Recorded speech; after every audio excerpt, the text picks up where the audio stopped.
नमस्कार। क्रिएटिन ये शब्द आजकल हर जगह सुनने को मिलता है, जिम में भी और साइंस लैब्स में भी। कोई इसे कमाल का सप्लीमेंट बताता है तो किसी के मन में इसे लेकर थोड़े सवाल हैं, शायद डर भी। हाँ बिल्कुल, काफी चर्चा होती है इसके बारे में। तो आज हम इसी पर बात करेंगे। हमारे पास बोल्ड ब्रेन स्टूडियो की एक गाइड है, क्रिएटिन संपूर्ण वैज्ञानिक मार्गदर्शिका। हम इसी के आधार पर क्रिएटिन को समझने की कोशिश करेंगे। ये है क्या, कैसे काम करता है, फायदे नुकसान और जो सुनी सुनाई बातें हैं उनका सच क्या है। बिल्कुल, चलिए देखते हैं ये गाइड क्या कहती है। तो शुरुआत इसकी कहानी से करते हैं। गाइड बताती है कि खोज तो इसकी बहुत पहले हो गई थी, 1832 में। एक फ्रेंच वैज्ञानिक थे, मिशेल यूजीन शेवेरल। हाँ, लेकिन मजे की बात यह कि पॉपुलर ही हुआ काफी बाद में, 1992 के बार्सिलोना ओलंपिक्स के बाद। अच्छा, ऐसा क्यों? क्योंकि कुछ ब्रिटिश एथलीट्स ने बताया कि वो इसे इस्तेमाल कर रहे थे और बस वहीं से बात फैल गई। फिर अगले ही साल 1993 में पहला प्रॉपर कमर्शियल क्रिएटिन सप्लीमेंट आया, क्रिएटिन मोनोहाइड्रेट। बाप रे, मतलब खोज और पॉपुलर होने में इतना वक्त लग गया। हाँ, और जैसे ये पॉपुलर हुआ, बाजार में तरह तरह के क्रिएटिन आने लगे।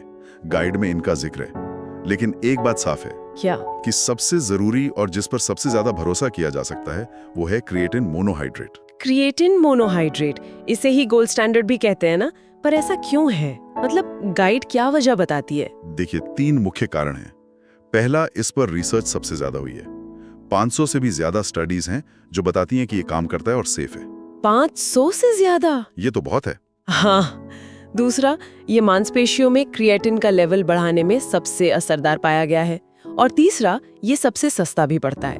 अच्छा, साइंटिफिक सबूत ज्यादातर मोनोहाइड्रेट के पक्ष में ही हैं। हाँ, इसलिए यही सबसे भरोसेमंद है। समझ गई।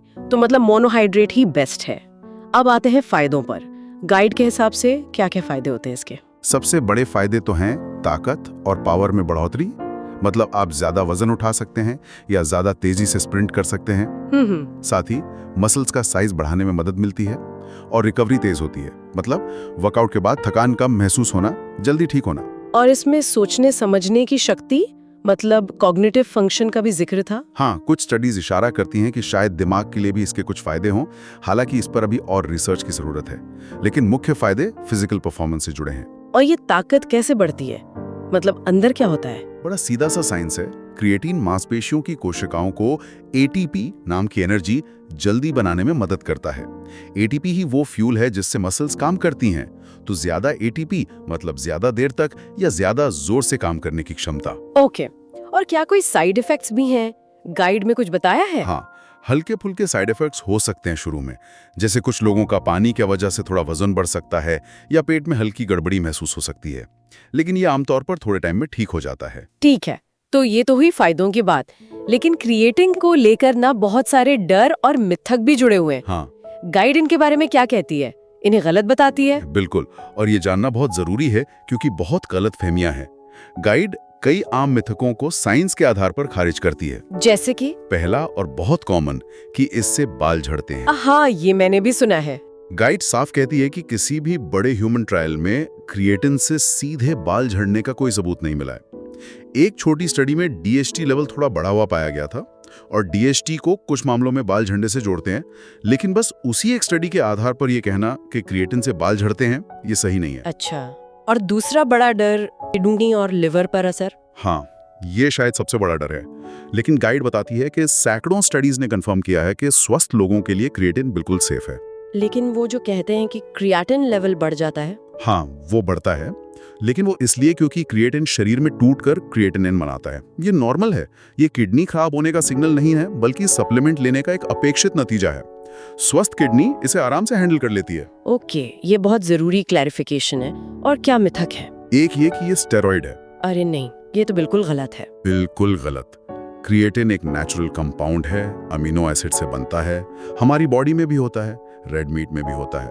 इसका स्टेरॉइड से दूर दूर तक कोई लेना देना नहीं। और वो लोडिंग फेज, क्या वो जरूरी है? मतलब शुरू में ज्यादा लेना? गाइड कहती है जरूरी नहीं है, ऑप्शनल है। आप रोजाना 3-5 ग्राम की नॉर्मल डोज लेंगे तो भी 3-4 हफ्तों में मसल्स पूरी तरह सैचुरेट हो जाएंगी। लोडिंग से बस ये काम थोड़ा जल्दी हो जाता है, हफ्ते भर में। अच्छा, और एक और बात, क्या इससे डिहाइड्रेशन होता है? पानी की कमी? नहीं, ये भी एक मिथक है, बल्कि स्टडीज बताती हैं कि क्रिएटिन असल में मसल सेल्स के अंदर पानी खींचता है, जिससे सेल हाइड्रेशन बेहतर होता है। अरे वाह, ये तो बिल्कुल उल्टी बात है जो लोग सोचते हैं। सही कहा। तो फिर ये क्रिएटिन किन लोगों के लिए फायदेमंद है? क्या सिर्फ बॉडी बिल्डर्स ही लें इसे? नहीं, गाइड के हिसाब से इसका दायरा काफी बड़ा है। जाहिर है, एथलीट और बॉडी बिल्डर तो हैं ही जिन्हें ताकत और परफॉर्मेंस बढ़ानी है। हाँ। लेकिन साथ ही ये बूढ़े लोगों के लिए भी काफी फायदेमंद हो सकता है। उम्र के साथ जो मसल्स लॉस होता है उसे कम करने में और ताकत बनाए रखने में मदद कर सकता है। ये तो बहुत अच्छी बात है। और हाँ, शाकाहारी और वीगन लोगों के लिए भी ये खास तौर पर उपयोगी हो सकता है। क्यों? क्योंकि उनके खाने में नेचुरल क्रिएटिन कम होता है।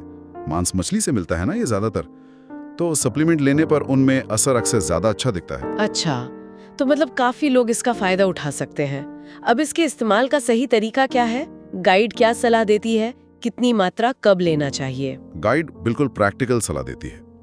रोजाना 3 से 5 ग्राम की डोज काफी है मेंटेनेंस के लिए। बस 3 से 5 ग्राम? हाँ, इतना ही काफी है। इसे कब लेना है, इसका कोई हार्ड एंड फास्ट रूल नहीं है।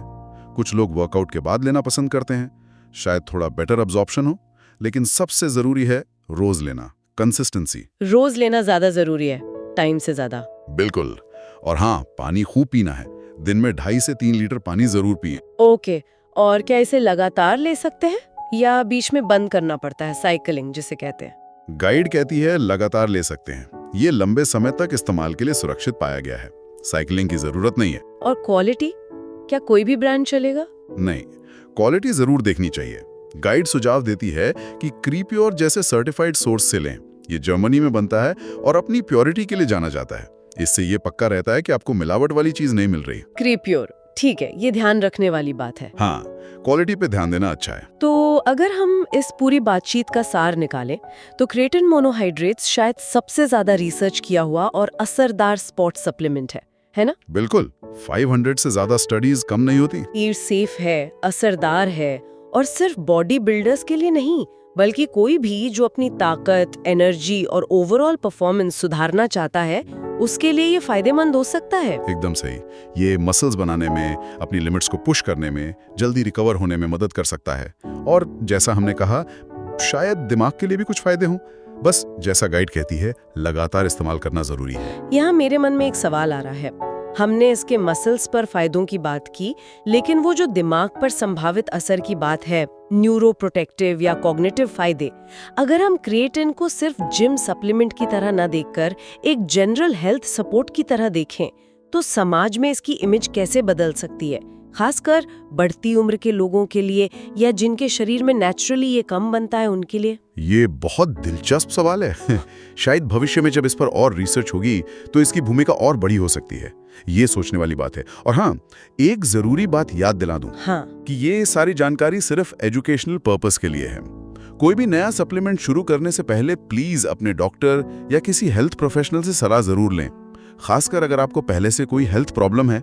बिल्कुल सही, ये बहुत जरूरी है। और ये सारी जानकारी बोल्ड ब्रेन स्टूडियो द्वारा जून 2025 में दी गई गाइड पर आधारित थी।